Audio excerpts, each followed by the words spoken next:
महापालिका नागरिकांना सोयी सुविधा देण्यासाठी असतात। संभाजीनगर महापालिकेने पार्किंगच्या नावाखाली नागरिकांचीच लूट सुरू केल्याचा धक्कादायक प्रकार समोर आलाय। शहरात पार्किंगची पुरेशी व्यवस्था नसल्यामुळे अनेक वाहनधारक नो पार्किंग मध्ये गाड्या लावतात।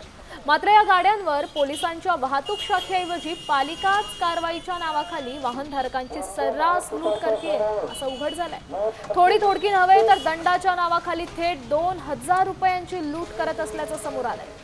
विशेष म्हणजे यासाठी पालिकेने खासगी एजन्सीची नेमणूकही केली आहे। पालिकेच्या या पार्किंग घोटाळ्यावर नागरिकांनी संताप व्यक्त केला।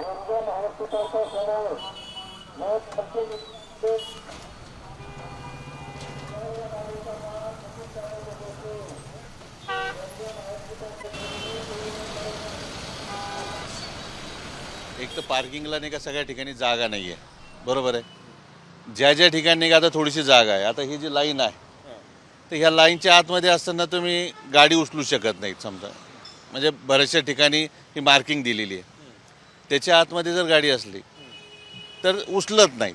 पण आता ही आताची जी गाडी उचलली ही ऑलरेडी नाही का त्या लाईनीच्या आतमध्ये गाडी असताना सुद्धा ती गाडी उचलून घेऊन गेले। ते लुटण्याचं काम चालू आहे त्यांचं स्पेशली।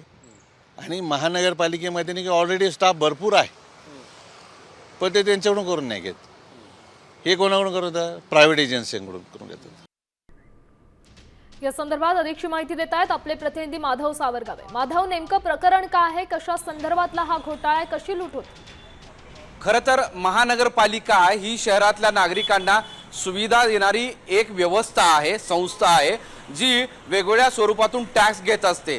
त्या टॅक्समधून शहरातील नागरिकांना पार्किंगच्या जागा असतील किंवा त्यांच्या इतर सुविधा असतील त्या देणं अपेक्षित होतं।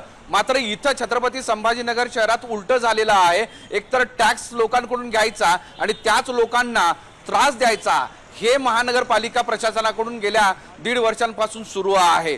महाराष्ट्रभरातल्या वेगवेगळ्या शहराच्या ठिकाणी पोलिसांकडून वाहतूक सुरळीत करण्यासाठी वेगवेगळे उपाययोजना केल्या जातात। मात्र छत्रपती संभाजीनगर शहरामध्ये पार्किंगच्या जागेचा प्रश्न गेल्या अनेक वर्षांपासून गंभीर आहे आणि तो गंभीर प्रश्न सोडवण्याऐवजी सर्वसामान्य लोकांकडूनच पैसे घेतले असल्याचं आपण आता महाराष्ट्राच्या समोर आणतोय। महानगरपालिकेचे प्रशासक त्यांनी निर्णय घेतला, एका खासगी एजन्सीला सोबत घेतलं, पोलिसांना बाजूला ठेवलं आणि थेट जिथं जिथं नो पार्किंग मध्ये जागा आहेत, गाड्या लावल्या आहेत, तिथं 2 व्हीलर 4 व्हीलर यांना उचलायचं आणि त्यांच्याकडून थोडे नाही तर तू सांगितल्याप्रमाणे 2000 रुपयाचा दंड वसूल करायचा। त्यातले अर्धे पैसे कुणाच्या तरी खासगी संस्थेच्या व्यक्तीच्या खिशात टाकायचे। हा सगळा पराक्रम सुरू झालेला आहे आणि ही सर्वसामान्य शहरवासियांची लूट आहे।